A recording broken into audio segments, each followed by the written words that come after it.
The Short Game is listener-supported on Patreon. If you'd like to support the show and join us on our Discord, head to theshortgame.net or patreon.com/theshortgame.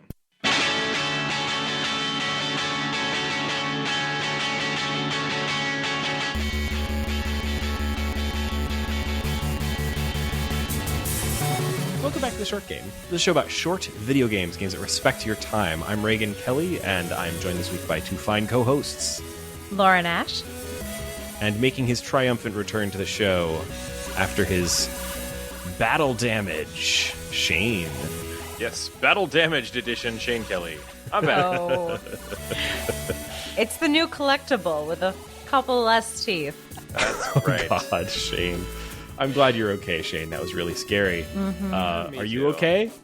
I am fine. I'm in great shape. For the listeners, Raygan, I think, mentioned on the show that I had a bike accident. I will caution all listeners that just because you can go really fast down that hill doesn't mean you should. Words to live by. Words to live by in your 30s. Oh my God, especially. And hugs to our absent friend Nate, who's taking care of a sick kid. So, Hi, Nate. Hope you're hanging in there. We, however, are here to talk about Citizen Sleeper. This is a game that, exploded on my timeline when it came out. All of the people that I follow who are, game design nerds and all of that have been talking about Citizen Sleeper basically constantly since it came out. We're a little... Yeah, no, very good reason. We're a little late getting to it because it is one of those games that it was sort of on the verge of what we usually cover. It's not super long. It's actually under 10 hours probably for most playthroughs, but it's a little daunting at first because it is very text heavy. So it was the sort of thing that we were a little worried about covering, but I'm so glad we decided to take the time. Yes, I was very afraid because all the lovely people who were covering it were the ones who covered Disco Elysium so much, and Disco Elysium is not short. No. So I assumed Citizen Sleeper must be secretly 60 hours. So I was thrilled to find out it's actually a short game and it was appropriate for the show. It just took me a couple weeks to figure that out since everyone was talking about the lovely script and dense wordplay. Assumed it was long. So happy it is not. Yes. Yeah. And so this is a game that is out on all of the things. So most notably, if you have Game Pass, it's on there. It launched on Game Pass, which wasn't expected from what I remember. I'd heard about this before it came out and I was kind of following it, but I think it was a surprise Game Pass release, something that always is a nice thing to see when it happens. Something that you're looking forward to comes out day one and it's on Game Pass. Same thing happened with the new Turtles game that we're covering next week. It was not announced in advance to be a Game Pass game, but when it launched, it was there. But it's also on PC on all the marketplaces, or at least on Steam, I think, and also on Mac on Steam, and it's on Nintendo Switch. So Citizen Sleeper, play it where you can. And it's from someone we've played a game with before. So it's from Jump Over the Age, who is a single developer, single person studio. That's a way to say that. Yeah, it's made by Gareth Damian Martin, who created the game that we already played called In Other Waters. That one was from all the way back in the distant past of 2020. In Other Waters is that was a very tricky game to explain. It was a game where you're an AI who is literally the navigation system for a spacesuit, which there's some similar themes in both. Sort of some sci-fi, techno. In Other Waters was elements. How abstracted can we possibly make a narrative video game? It was played through something that seemed sort of like a computer UI rather than feeling like a traditional first or third person kind of thing. Or like a radar screen. Yeah. And you were playing as an AI embodying a suit, not even playing as the person in the suit. And it's an RPG played entirely in a fish finder is basically Yes, that's completely accurate. Yes. Yeah, whereas this is an RPG Visual novel. Yeah, I don't know even well, okay, how do we describe Citizen Sleeper? I think visual novel is a good start because it is primarily a narrative game, and it is delivering a story almost entirely through text. And it has the sort of visual novel presentation in terms of character art. So like you'll be talking to a character and you get a portrait for them, but we're not seeing like fully 3D anything. Oh, actually, that's a total lie. There's fully 3D space world thing. Yeah, the presentation of it is, I think, actually very innovative. It carries over some of the visual experimentation that he did in Other Waters, which was basically trying to make a game where everything was a kind of a clutter of symbols and interfaces and mapping on interfaces on interfaces. Yeah. This really pares that back, but it is still very interface forward. The presentation of the game is primarily a pretty gorgeous 3D model of the overall location of the game, which is a space station called the Eye. And the Eye has the classic space station hub and spoke design. As you progress through the game, you're unlocking the ability to travel to more and more locations. And those locations are presented in points of interest marked, on this 3-dimensional map. And the way that you kind of move around on that map and the way that you explore it is all kind of point and click, but you do have some ability to kind of rotate and look at this gorgeous 3D model. One of the wonderful things about it is a kind of a unity of the design there, whereas in Other Waters, like, you really had nothing to go on but the kind of symbology of the UI. This, when you're looking at something that is meant to represent an apartment complex, there's a symbol to represent it as an apartment complex, but also it really just kind of looks like an apartment complex or a space farm. And there'll be some words that pop up that say apartment or something. Like, it's a little bit more willing to meet you halfway as a human being than In Other Waters was. Not to diss that game, which we liked quite a bit. Absolutely. Well, I don't know. I didn't like it that much. Okay. I liked it. Well, it's funny.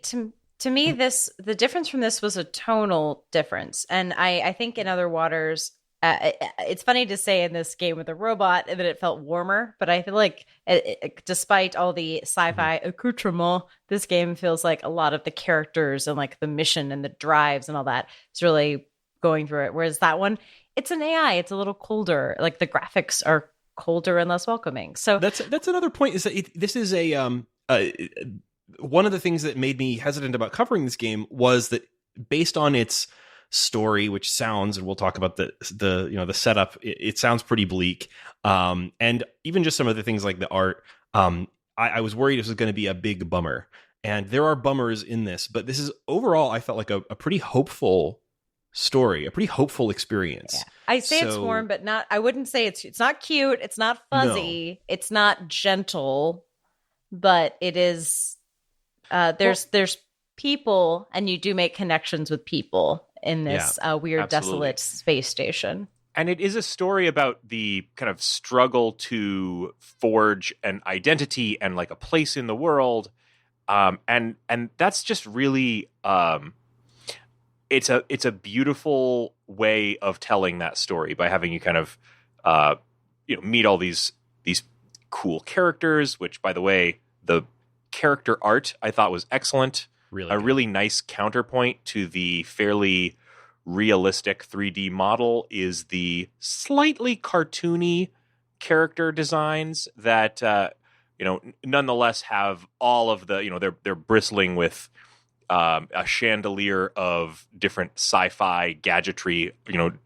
Every single one of them is strapped to the gills with like tricorders and stuff. This is a world where if you walked around, you'd just be pointing at everyone being like, hey, cool iPod on your head. Yes. Hey, nice glasses on your chest. Cool. But before we get too deep in this world, I want to give the one-liner of this game real quick. Yes, we need to set it up. Let's go back. So to rewind, we talked about what it feels like. The tagline, the first sentence of this on the site is, "Live the life of an escaped worker washed up on a lawless station at the edge of an interstellar society.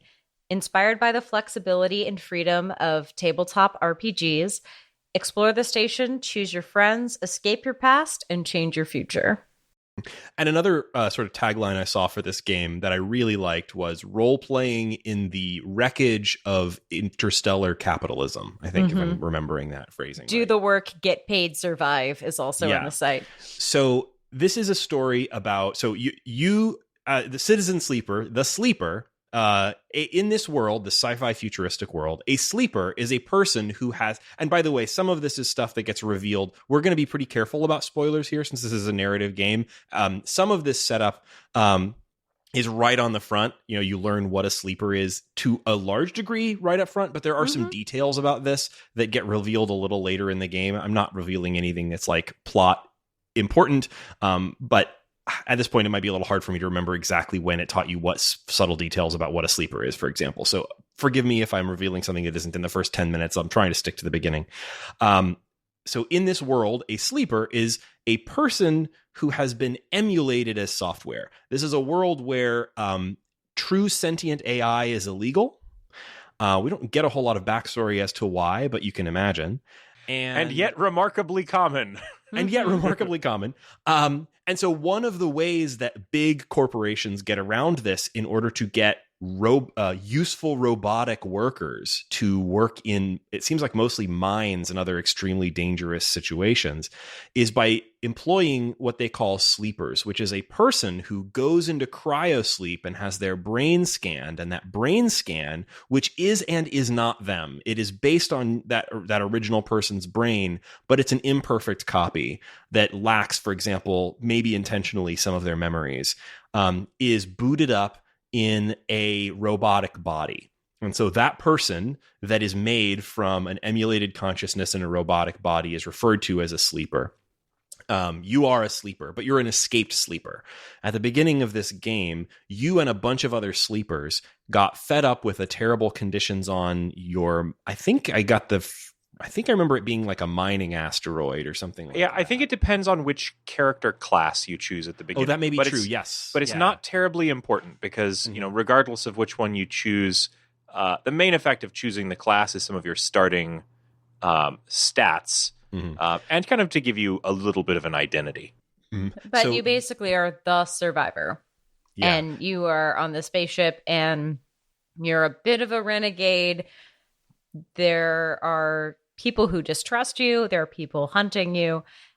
You are mostly, though, trying to survive. And to add another wrinkle, you have to deal with the fact that your body is decaying because it's not your own. There is a proprietary drug that keeps your body intact. Star Trek DS9 fans will think of the Jim Hadar. You need something, but other folks online I've heard call it your insulin. You just need a drug to keep your body alive. I thought of Jurassic Park and the lysine contingency. Exactly. You're a velociraptor dying because she doesn't have enough lysine in her system. You need an injection or your body will fall apart. So not only are you trying to keep enough food in your body to survive, but you also periodically will be falling apart. And but I also want to say, like, in the great transhumanist flavor of this, it's not just the sort of like, I need a drug or my immune system will attack my transplanted organ kind of thing, although it's analogous to that. This being a sci-fi scenario and you being an emulated consciousness in a robot body, the stabilizer is about keeping your brain from rejecting the body that it's in, because there is something very unnatural for a human consciousnness about living in a non-human body. And they've made the sleeper's body as close to human as they can, or as close as it made sense to do it under capitalism, big theme. So like you have a sense of taste and a sense of touch, not because you need them in order to perform for the corporation, but because if you don't have those sorts of things, your brain will reject its body more quickly. This was some of my favorite early writing when they start describing the characters' dreams and memories of being human. And kind of the comparison of not being able to feel the drag of a fingerprint as you move your finger across a surface, or the muted or absent sense of taste and smell that you have. So the body being kind of less than, and your experience of the world being both diminished and expanded by the fact that you have this kind of mechanical body. I think just overall the writing is excellent. Yeah, I also love that it's not only a ability and a disability, it's also planned obsolescence where the corporation has control over you because they control the drug keeping you stable. And you have to find ways to stay stable. And one of the things that I found a little dizzying at the beginning of the game, just like I do every time I play a really complex board game, was, all the dice, all the systems, all the counters. This game is very tabletop RPG based, and thus when you are hungry or you are less stable, you have fewer dice to roll, and you have basically fewer action points. And it's really a very satisfying mechanic when you're doing well, because you get more actions, and when good times are good, they are good, baby, and when they are bad, you are so frustrated. It's just so like expensive a tabletop just to RPG. keep your body alive and working in this game. Like you need to be able to purchase food basically every day, or after a couple of days your body will start having problems. And you also have this sort of like condition meter that has to do with like whether your body is falling apart, and that's what gets refilled by the stabilizer that you have to purchase. And the stabilizer is very expensive, and so you have to do a lot of work to be able to afford it. I immediately was like, who designed this robot to need to eat? They have some great stuff where they go into that, and about like whether there's some really like all the sort of stuff is like there's really good flavor text at various points in the game. Like for example, there's a character you get to meet called I think it's Essen, or maybe you're misremembering, who's like a chef, Mushroom Man, mushroom guy, and you have to kind of do some quests to like advance your storyline with him, and you have some great conversations with him about your memories and food, and the sleeper does a fair amount of thinking about like, well, why do I still need to eat, and like what's happening with this food that I'm eating, and does having a sense of taste matter? All that stuff is really interesting, and it's just really, really interestingly handled. We've already said it. Like, there's only so many ways I could say like the writing here is good, but like everything this game has to say about the condition of being a human mind in a machine body, like that's an idea that's been written almost to death in science fiction, and yet every now and then a work makes it interesting again, and this is one of those. Like this, it has a lot to say about the nature of being surviving as this altered form of yourself. Is this a new person, etc.? Like it has a lot. There's a lot going on here, and it was a page turner for me in a virtual sense. Like I was constantly eager to see more of this story play out. So Laura, you already mentioned the dice. I want to like explain a little bit about how the various different mechanics here work, because I think it's really brilliant. Each day, so the game happens in cycles or days on the station, and each day you have a certain number of action dice. It rolls them at the beginning of the day, and they're simple 1 through 6 pip dice. So you have, you wake up in the morning and you have 5 dice maybe, and you've got a 1, a 3, a 5, a 6. And then you can look at your map of the station that Shane was talking about earlier, and there'll be a bunch of little nodes across it representing different locations that might have something you could go and do there.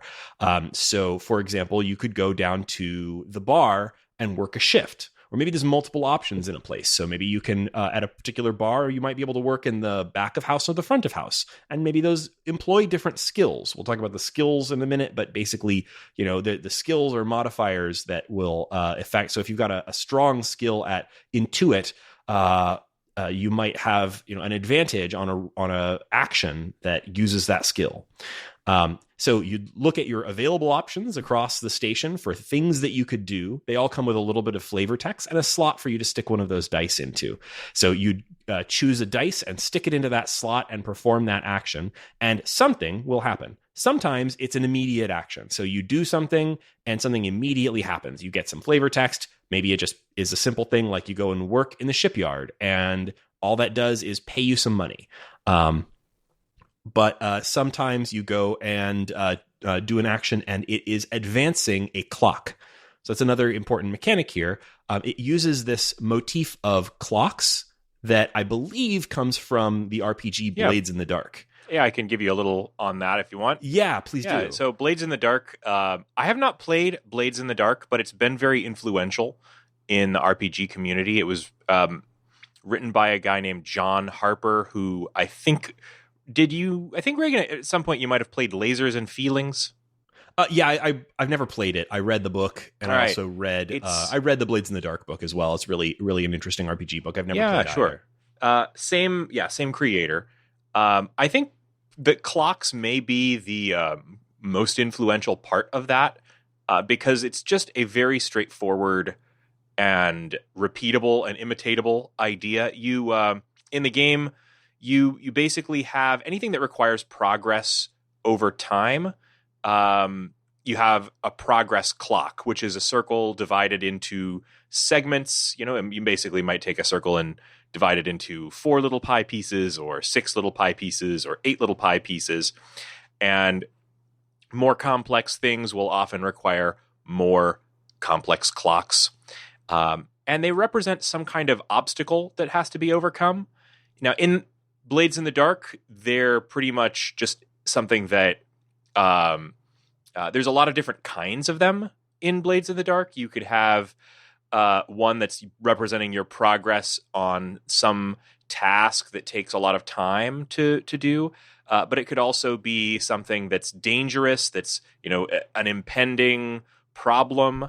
And really, it's just a way to show the players that something is progressing or is going to happen in the future. So it's used in this game very much in the same way as in its origin. And it's a brilliant piece of UI for RPGs because it really, there's very few things that are as interesting as knowing something's going to happen and maybe even knowing when it's going to happen, but not knowing what is going to happen. There are moments in this game, for example, early on, there's someone who is pursuing you, hunting you, and you have a clock that's telling you that, something. I think it's labeled with a tiny bit of flavor text, something like the hunter, but like what could that be?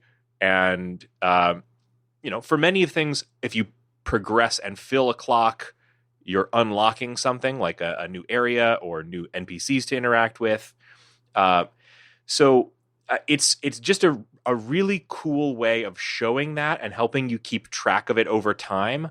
I don't know if there's anything else I'm missing. There's something I think unique here that I haven't seen in other clock-based things. The ones that is some that are kind of repeating. Like there's, for example, ships that will come and go into the docks.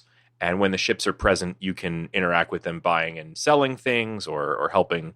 You can get work there. And the The use of clocks there, I thought, was really simple and nice. It just shows you like how long the ship is still going to be there, and then once it's gone, how long it's going to take before it returns. Little stuff like that. But like there are sort of the two types of clocks here: clocks that advance automatically every cycle versus clocks that you advance by taking actions.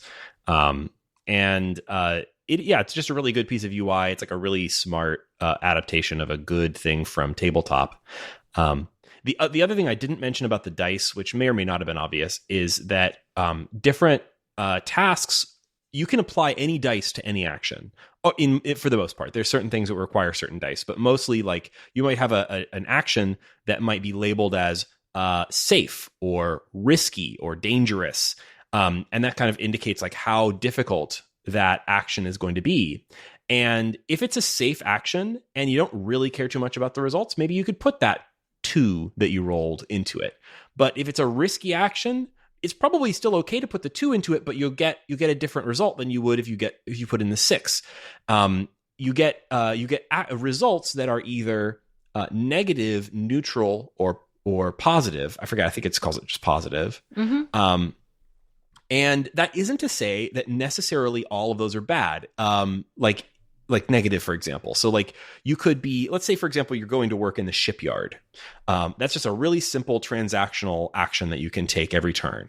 And if you go into the shipyard and you put down a 6, well, then first of all, you're not only just going to get the maximum payout in terms of money, but maybe it'll also tick on a clock that's like you getting your journeyman engineer license or something like that. And if you're putting a 6 in there, probably it'll do like 2 ticks on that clock because you did really great work. But if you only just care about getting a little bit of money, you can still go in there and put your 1 into that slot, and you'll still get some payout in terms of money.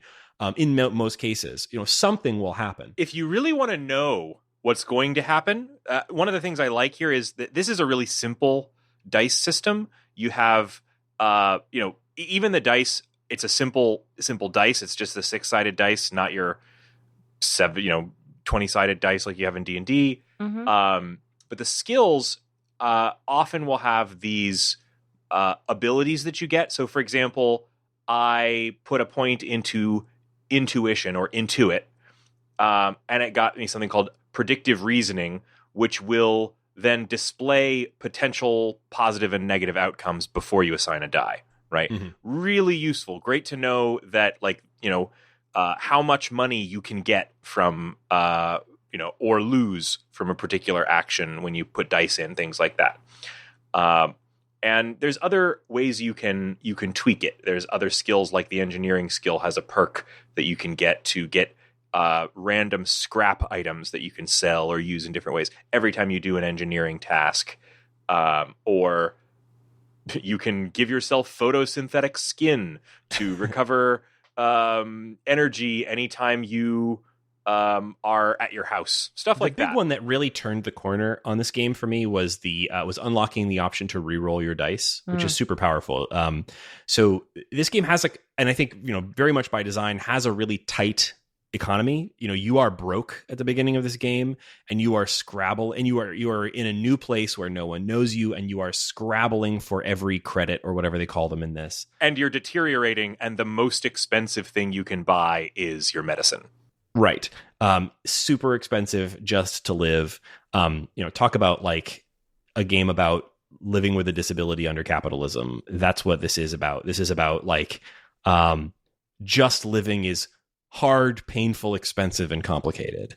And it starts off really, you feel that. Like, it really makes you feel that. And like to the point where, like, not too far into the game, I was completely broke. I had like 3 credits. I was starving, which incurs a negative penalty on you every turn or every day.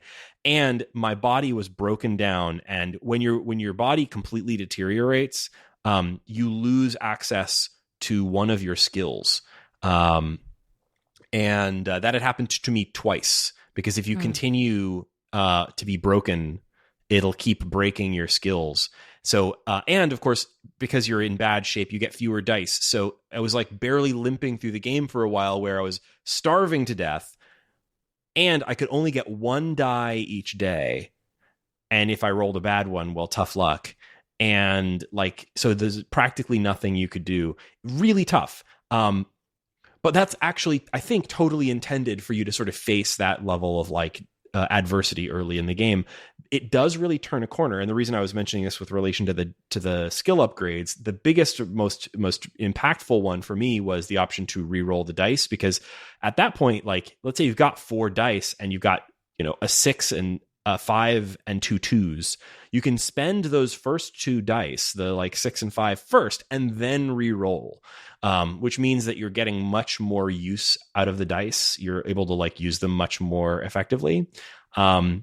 That's, I'd say, like the most, if you're having trouble in the game, that's the most effective upgrade to grab early on. And once I got that, that also was followed very shortly after by some other changes that, for example, made the stabilizer a little less expensive, and I opened up some new options for where to get money in a way that was a little more effective. And things started sort of steamrolling from there. And by the end of the game, the economy doesn't feel nearly as harsh. You're not exactly drowning in credits, but you're definitely not scrabbling for every vial of stabilizer by the end exactly.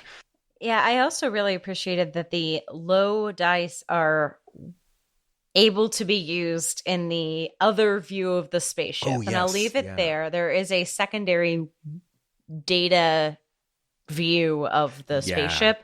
I'm going to be pretty vague because it's early, but it's not terribly early.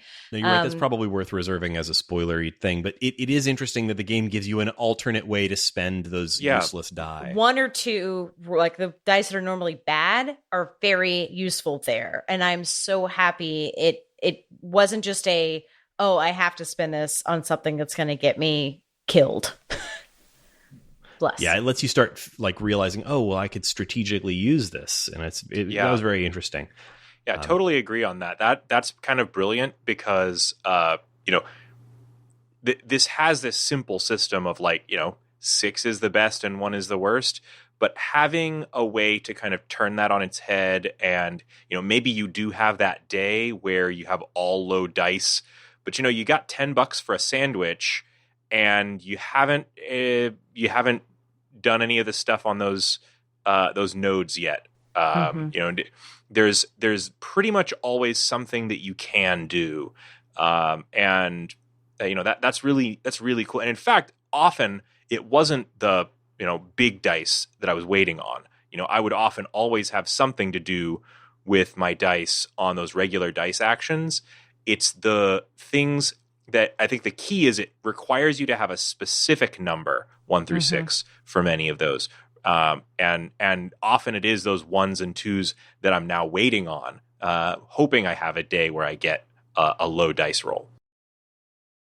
I want to touch on something that I think is one of the neatest things about this game. It does an amazing job of like tying these mechanics into, I think it's themes about building community and sort of living in, they call it the wreckage of interstellar capitalism. I think that living in the wreckage of capitalism is a theme that might resound for us more and more. The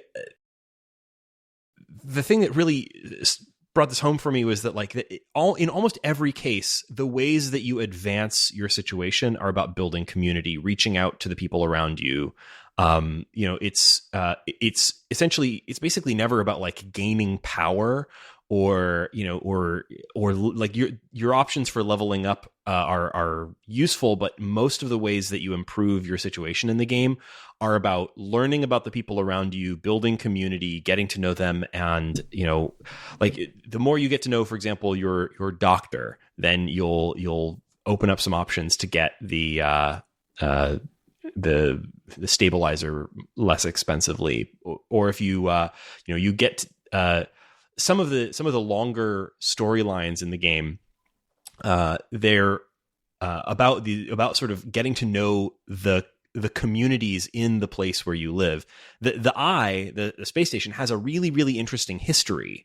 It began as a corporate base for refining metals, right? It's like a place where they would mine, I think, palladium and bring it here to be refined and shipped off to the rest of the galaxy. And at some point, in the not too distant past, there was a workers' uprising on this space station against the corporations, where a place called Essen's Eye. There was Essen was like a union leader who overthrew the corporate rule of this space station. But then since it has sort of fallen to factionalism, this is a sort of overall story that was very familiar. I have not played enough of Disco Elysium to comment on it here, but I played enough of the beginning to see this sort of resonate from that story. I wonder how inspired by, or I don't know how the development lines up here, but this sort of sense of this sort of post-revolutionary, post-utopianism. So not to get too spoilery about it, but there are factions in this that have interesting histories. They play into the history of the station as a corporate owned entity, but it's all about sort of showing people getting by, right? Like the system that created this place has fallen apart, but everybody is trying to create new ways to live in this place, and they're not. I don't want to spoil stuff too much here, but I think they did a really, really interesting job here of not just being like, cats versus dogs, capitalists versus anarchists or something. It's got like a really interesting world going on here that feels very real, and all of the characters have their place in it. And and as far as the way this all ties into the mechanics, it is always finding ways to like bring you into the different factions by giving you interesting characters to interact with, mechanical reasons that you need to or want to interact with them. Maybe you meet a new character who has an interesting business proposition for you, but it requires that you become part of or involve yourself in one of the factions, and maybe the faction isn't what it seems to be on the surface. That kind of thing. Really interesting stuff. And it all, I think, ties back into this idea of building communities. It's about finding your place in this new place, finding your place in your new body, finding. Can I talk for a second about drives? Yes, please. Oh, we didn't talk about those at all. Yeah. So rather than having quests, as many of these kinds of games would, this has drives, and a drive is basically it's a desire. It's something that you might want to explore or experiment with or experience. And the fundamental drive is survive, right? And that's the one you start off with. But as you go, you can select any of it. It works very much like a classic kind of quest system. You can choose one of them to be tracked. It'll be marked on your map for you to be easily able to find it. But as you complete them, they lead to more. They lead to seeing new things, and each one of them is going to award you a single. I think, are they experience point? What are they called? Upgrade points. Yes. And so, you have the opportunity to really dig around. But the thing is that these play very interestingly with those same clocks. So not all of these are things you'll necessarily have time to do, but some of them can be completed by not necessarily like finishing the quest. So for example, there's an initial drive to repay Dragos, who is the first character you meet. He is the guy who helps you out of the shipping container that you are kind of washed up in. I immediately decided, I'm not going to bother with this guy. I've got to worry about myself. I'm already falling apart. So I completed that drive by leaving him to his own devices and not repaying him. And that in many cases, these things have just as interesting a story, like by choosing not to interact with it as if you choose to interact with it. So it's very, very cool the way that the drives have multiple resolutions, even though they're often very simple, kind of, do XYZ kind of quests. Yeah, I was really thrilled is a funny word to say, but I was thrilled when I failed my first drive. I completed it in such a way that I was locked out, and it was a really interesting result. So I think every game, just as an escape room lives and dies on what happens when you don't escape the room, I think this is also just as interesting. Like, you want the fail state to be interesting. Yeah, I think something that this game does really well is like, and I think I've even seen the developer use this phrase somewhere, maybe I'm misremembering, is like failing forward.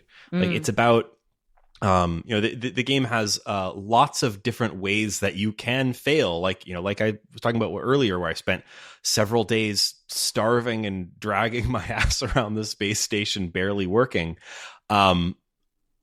That wasn't a game over. There's no fail state here. You are always going to continue moving forward, and the game accounts for, those situations where you might not be able to, complete everything. So, like Shane said, a lot of the times the sort of failure version of the quest resolution is just as interesting, maybe even more interesting than succeeding. Another small example of that where I think I missed out on something I've been excited about was there's a portion of the game where you have a tracker embedded in your body, and there's a sort of a very long clock impending of a sort of bounty hunter coming to you. In fact, there's multiple bounty hunters that come after you over the course of this game, but one of those bounty hunters, they're coming from a long way off, so to speak.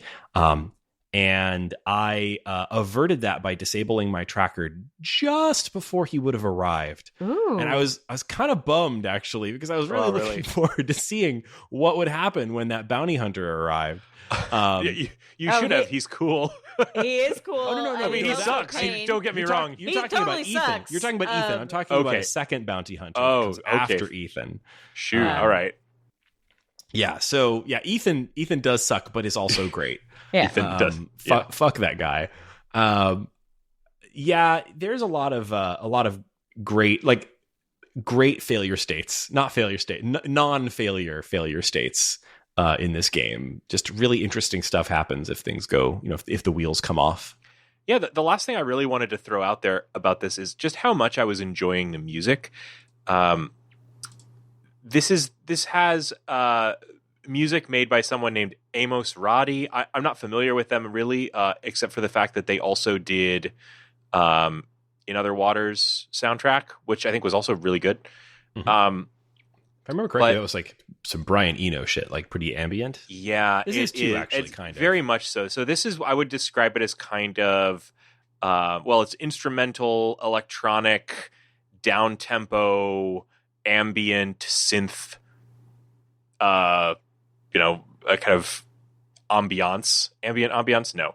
But yeah, what it is it's really excellent, kind of, chill electronic music, which is something that I absolutely I play a lot of that. Like if I'm getting work done, like that's the kind of thing I'll often reach for.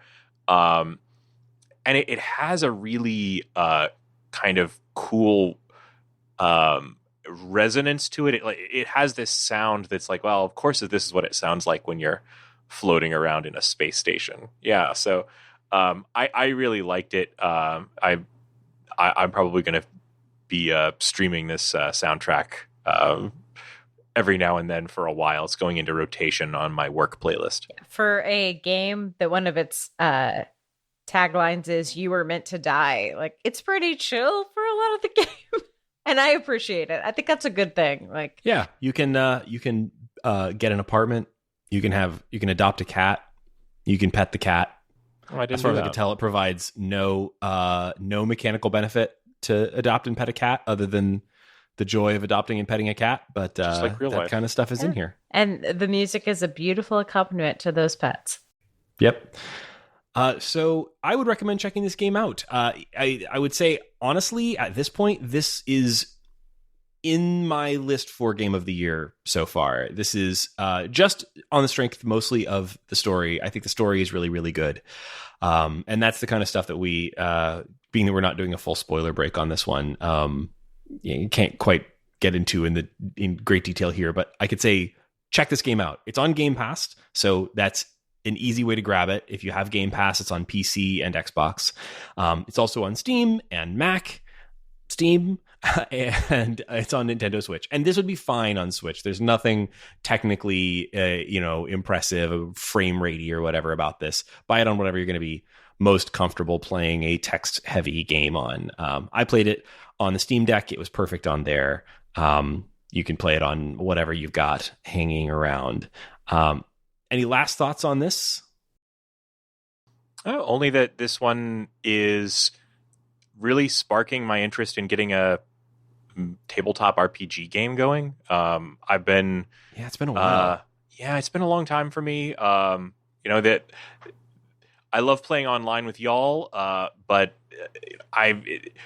tabletop is the way to go. And I don't know, I've got all these ideas. I'm stealing. Right now, I've been flipping back and forth between this game and the Blades in the Dark SRD, and I'm probably going to continue to play 5th edition D&D. But I am stealing a variety of mechanical ideas from this and the kind of simplified version of some of the Blades in the Dark mechanics that you see here, and a few other things. So I'm looking forward to it. I mean, I will say that the ticking clock counters, especially when they turn red, is very much like a DM sitting behind the screen and you just hear dice falling and you go, okay, you can go into the next room. And then how many turns has it been? And then you hear a dice roll. Like, it has that same dread of like, dice keep rolling and I don't know what's happening. Like, that's what the counters feel like. And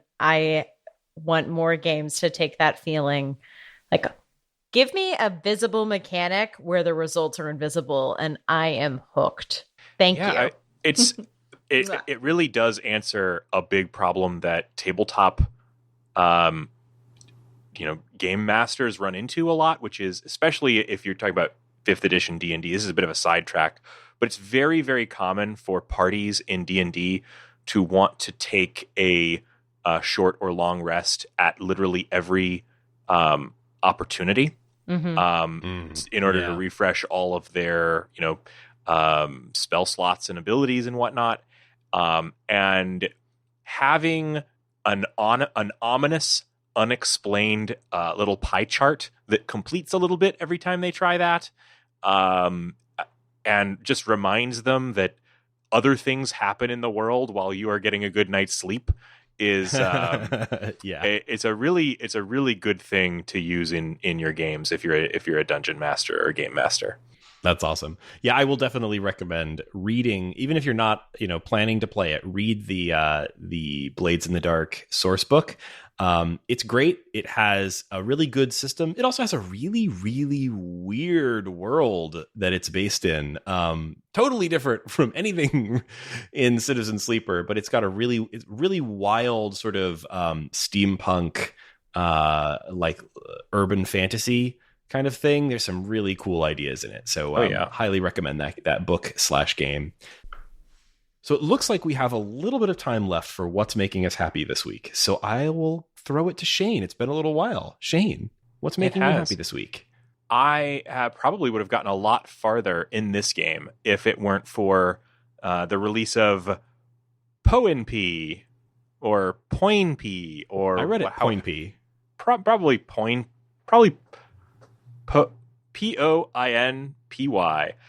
This is the new game from the creator of Downwell.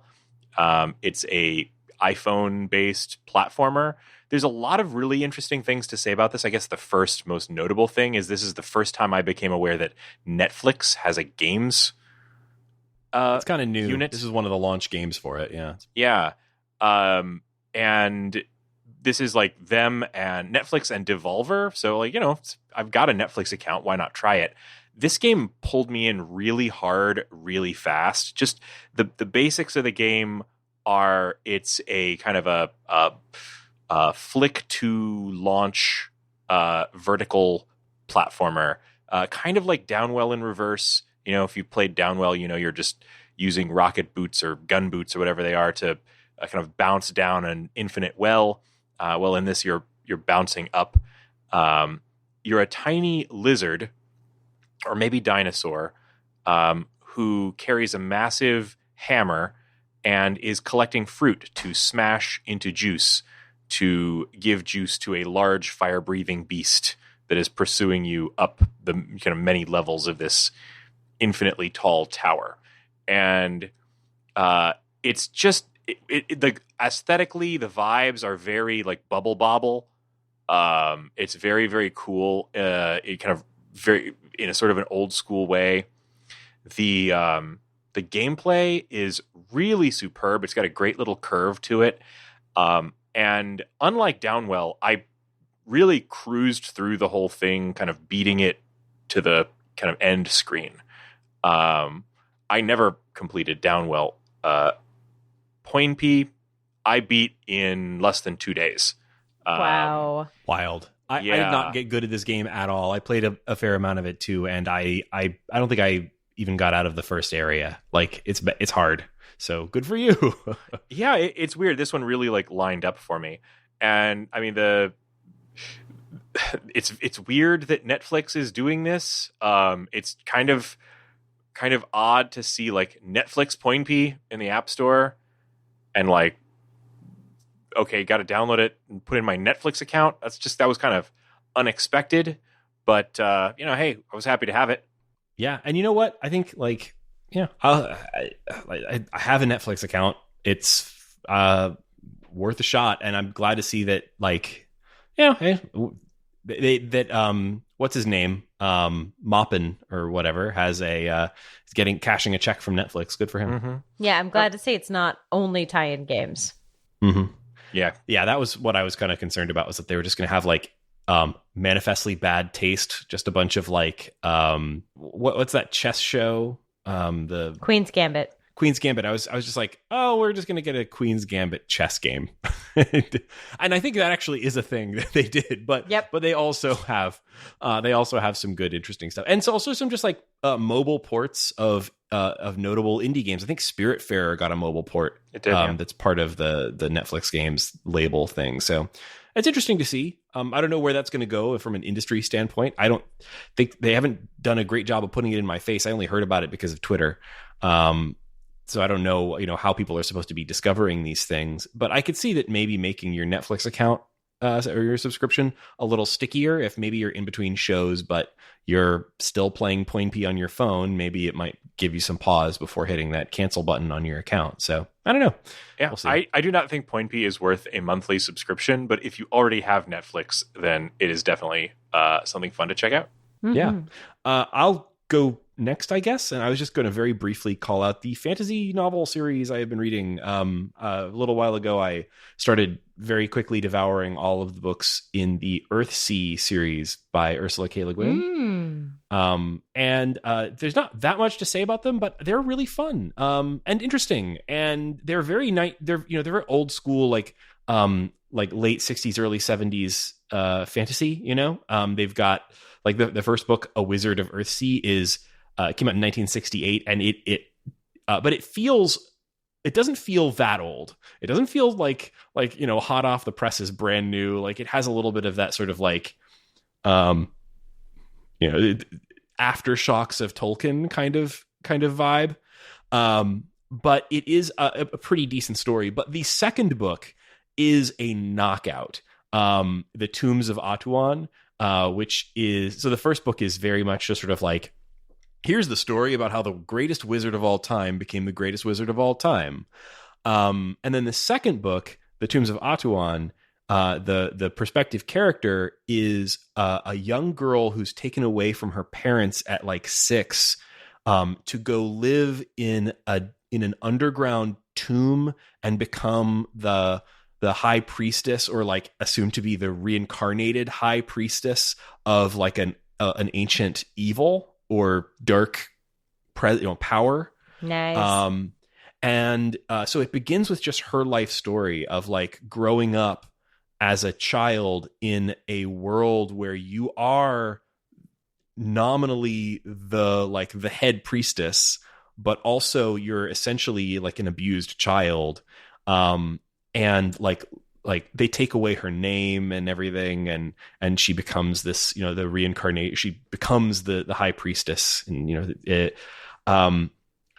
and then halfway into the book, in walks the wizard from the first novel to try and rob the tomb. And so it's a fascinating story. Like I thought that second book was absolutely great, and it continued to be good. The third book was really good, and interestingly, it's a series of 6 books.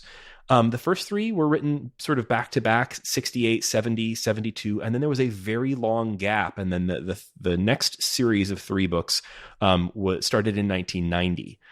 So almost 20 years between the first trilogy of these books and the second. And the third, I'm in the 4th book right now, and it returns to the perspective of that girl Tanar from the second book, but this is decades later. She's moved on with her life, and it's interesting to see the shift there, because it feels a little bit like 2 generations of fantasy. The first few books are very like rooted in that sort of like Ursula K. Le Guin feels like she's sort of like looking at like the early Tolkien inspired fantasy stuff and trying to specifically find ways to tweak it. What if, why do all fantasy novels have to be about white people in a world based on medieval Europe? Earthsea is different. Most of the characters are black and brown. The world is very different. It takes place in an archipelago of islands in an endless sea. It's pretty different. But it also isn't. It's very old school fantasy. And then the book I'm reading right now, the 4th book, it definitely like benefits from a couple more decades of fantasy. So it's really really worth reading these things, I think. And they're quick reads. They're pretty short. So I'm, like I said, in the 2 weeks I've read four of these things. So check them out. I would recommend them. That sounds awesome. I've only read Left Hand of Darkness and one of her extremely experimental psychedelic novels. So I've had a very strange... I've read a couple other, I think, too, but they were in the Left Hand of Darkness vein. So I haven't read her pure... I think Wizard of Earthsea is a little bit... more pure fantasy sci-fi. I've never read anything else by her, so I'm interested to read Left Hand of Darkness, which I've heard is good. But it is. It's very good. It's a little more clinical than I thought it was going to be, which is funny because I'd read the incredibly outlandish psychedelic one first. So I think she's just a genre bender, and that's exciting. Mm-hmm. Exciting to get to know another side of an author you think okay.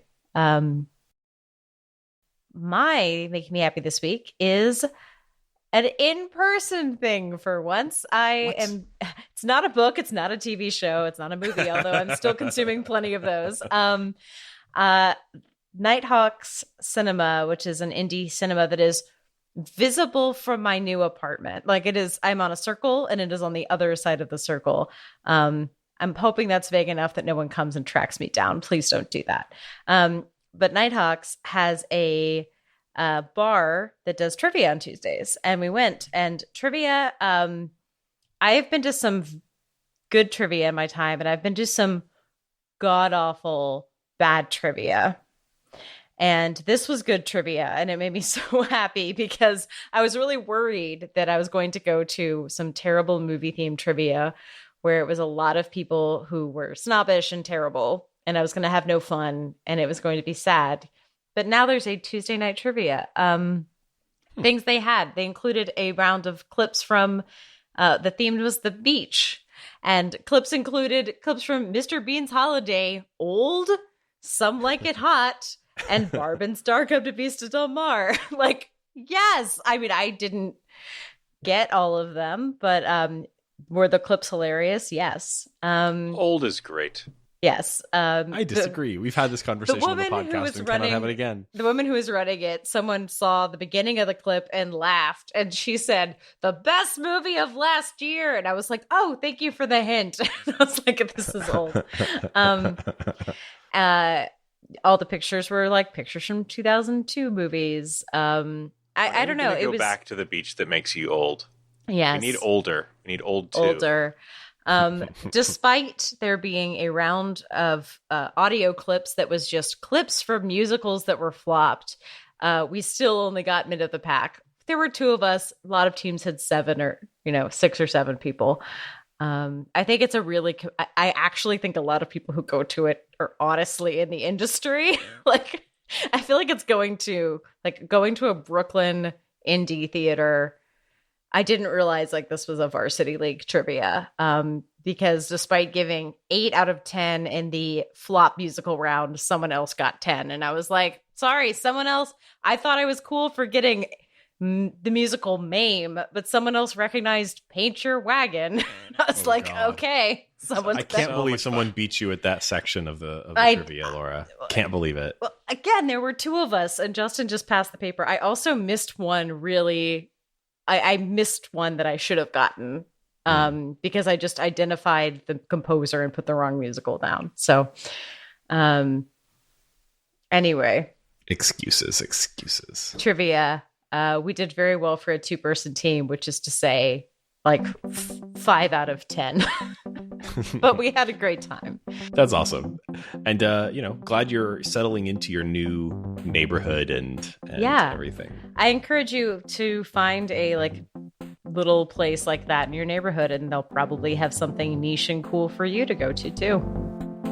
So thank you, listeners, for joining us on this episode of The Short Game. You can find our show on the internet at www.theshortgame.net, which is where you'll find all of our stuff, including our contact form to contact us. You'll find a link to our Patreon, patreon.com/theshortgame, which is the best way to support the show.